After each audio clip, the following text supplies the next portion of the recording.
உண்மையிலே சொல்கிறேன் சார், ரொம்ப நாளைக்கு அப்புறம் எங்கள் பெண்கள்லாம் சிரிக்கிறாங்க தெரியுமா உங்களுக்கு?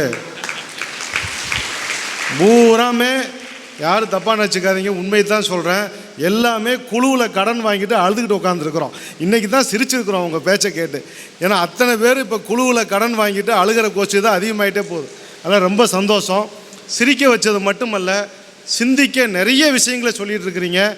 அதாவது குறிப்பாக பார்த்தோம்னா, இந்த மாந்தருக்கு ஏன் வறுமை, மாந்தருக்கு மதிநுட்பம் இல்லாமையே வறுமைன்னு சொன்னீங்க. இந்த மதிநுட்பம் இல்லாததுனால தான் வறுமை அப்படிங்கிறதுல எனக்கு இப்போ இன்றைக்கி நான் கேட்ட ஒரு விஷயத்தை நான் கொஞ்சம் ஷேர் பண்ணணும்னு சொல்லி மண்டை இல்லைன்னா வெடிச்சிடும் எனக்கு. என்னென்னா, இந்த மதிநுட்பம் எந்த அளவுக்கு போயிடுச்சுன்னு பாருங்கள். ஒரு கிராமம், பேர் சொல்ல விரும்பலை, அந்த கிராமத்து மக்கள் எல்லாம் அதிகமாக வேலை பார்க்குறது மலேசியாவில் போய் ஒன்று புரோட்டா கடை வச்சுருப்பாங்க, அல்லது புரோட்டா கடையில் வேலை பார்க்கக்கூடிய ஆட்கள். அங்கே ஒருத்தன் 1 லட்ச ரூபா கொடுத்தா மாதம் 5000 சொல்லியிருக்கிறான். அதில் பொம்பளைகள்லாம் 1 லட்ச ரூபா கட்டியிருக்கிறாங்க, வீட்டுக்காருக்கு தெரியாமல், மலேசியாவில் இருக்கிறவனுக்கு தெரியாமல் 1 லட்ச ரூபா கட்டியிருக்கிறாங்க. எந்த அளவுக்குன்னா, இப்போ நேற்று கணக்கு எடுத்துருக்குறாங்க, டோட்டலாக இந்த ஊரில் உள்ள கிராமத்துடைய ஒட்டுமொத்த மக்களுடைய பணம் எவ்வளோ காசு ஏமாற்றிட்டு போயிட்டான்னா 40 கோடி.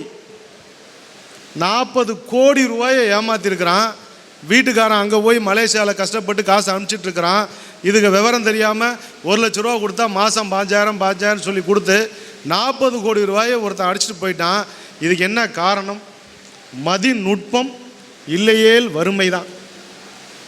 இதில் என்னென்னா, ஈரோட்டில் ஒரு அம்மா வேற கட்டியிருக்குது.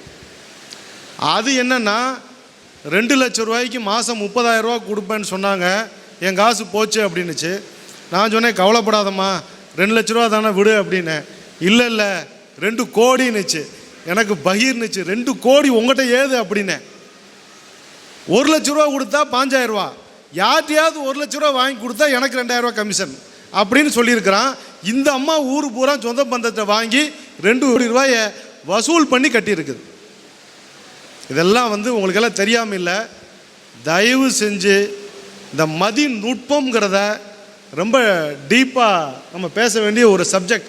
நான் கணக்கெடுக்கிற ஆள் ஊர் ஊராக போய் மக்கள் நிலை கணக்கெடுப்பு, அதில் குழுவில் எதுக்குமா கடன் வாங்கினேன்னா 90% பேர் சொல்கிறது பிள்ளைகளுக்கு, பெண் பிள்ளைகளுக்கு திருமணத்துக்காக வாங்கணும்னு சொல்கிறாங்க. திருமணத்துக்காகத்தான் கடன் வாங்கணும்னு சொல்கிறாங்க. திருமணங்கிறது எத்தனை தேவை?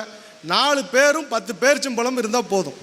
4 பேரும், பொண்ணும் மாப்பிள்ளையும் 2 பேரும் திருமணம் பண்ணாங்கிறதுக்காக 2 சாட்சியும் ஒரே ஒரு தட்டில் பேரித்தம்பழமும் இருந்தால் போதுமான அந்த திருமணத்திற்காக கடன் வாங்கி கொண்டு, இதே ஈரோடு கருங்கல் பாளையத்தில் ஒரு அம்மாவும் 2 மகளும் தூக்கு போட்டு செத்துருக்குறாங்கன்னா இந்த மாதத்தில், இதை விட நமக்கு மதிநுட்பம் இல்லாமல் இருந்தால் வறுமை ஏன் வராது சொல்லுங்கள்? நான் ஒரே ஒரு கேள்வி கேட்குறேன். டாக்டருக்கு தெரியும், நம்ம அபுலசன் சாருக்கு. முதலமைச்சர் காப்பீடு அடையாள அட்டை இல்லாதவங்க உண்மையாக சத்தியமாக கை தூக்குங்க பார்க்கலாம் இன்ஷால். பொய் சொல்லாமல் கை தூக்கணும். எங்கிட்ட காப்பீடு அட்டையே கிடையாதுன்னு சொல்கிறவங்க கை தூக்குங்க பார்க்கலாம் இன்ஷால். தெரியுதா? கலைஞர் காப்பீட்டு திட்டம் தூக்குங்க, தைரியமாக தூக்குங்க, ஆம்பளையை தூக்குங்க.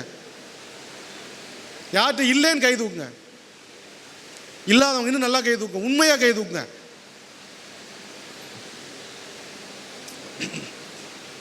இந்த காப்பீடு அட்டை வாங்குறதுக்கு 24 மணி நேரம் போதுங்க. ஆனால் எப்படி தெரியுமா வராங்க? ஹார்ட் அட்டாக் வந்ததுக்கு அப்புறம் தான் வராங்க. நெஞ்சு வலி வந்துருச்சுன்னா அதுக்கப்புறம் முதலமைச்சர் காப்பீடு அட்டைக்கு ஓடுறாங்க. ஒரு விஷயத்தை பகிரங்கமாக சொல்கிறேன், டாக்டருக்கு தெரியும். நோய் வந்ததுக்கப்புறம் முதலமைச்சர் காப்பீடு அடையாள அட்டை வாங்கினால் அது 6 மாதத்துக்கு செல்லாது. தெரியுமா? அது பெரிய கவலையாக இருக்குது. தினசரி காலையிலிருந்து வரக்கூடிய ஃபோன்லாம் அட்டாக் வந்துருச்சு, ஸ்டென்ட் வைக்க சொல்லிட்டாங்க, பைபாஸ் பண்ண சொல்லிட்டாங்க. ஏப்பா, முதலமைச்சர் காப்பீடு அட்டை வச்சிருக்கிறியா? அது இன்னும் வாங்கலை, இப்போ தான் ஓடி இருக்கிறார் அப்ளை பண்ணுறதுக்கு. அப்போ இதெல்லாம் கேட்கும்போது மாந்தருக்கு இந்த மதிநுட்பம் இல்லை என்றால் தான் வறுமை. வறுமையின் வாசல் வேறு ஒன்றுமில்லை, அறிவின்மையே அந்த வாசல் அப்படின்னு ரொம்ப அழகாக நமக்கு எடுத்து சொன்னார். தயவு செஞ்சு குழுவில் கடன் வாங்காதீங்க. ரொம்ப அது கடன் கொடுக்குற நோக்கம் வேறு, அரசாங்கம் கொடுக்கறது நீங்களாம் தொழில் செஞ்சு பிழைக்கணுமேங்கிறக்காக. அப்படிலாம் கிடையாது. வாங்குறவங்க எல்லாமே வாங்கி தங்களுடைய செலவுகளை பண்ணிட்டு போயிட்டு ரொம்ப அவமானப்படுறாங்க, அழுகிறாங்க, கதறாங்க. அது வேண்டாம். தயவு செய்து இந்த முதலமைச்சர் காப்பீடு அடையாள அட்டைங்கிறத நாளைக்குள்ளாரே ஆரோக்கியமாக இருக்கும்போது வாங்கினா தான் நோய் வந்து அது செல்லுங்கிறது இன்சூரன்ஸ் கம்பெனியுடைய பண்பே அதான், அதோடைய நோக்கமே அதான்.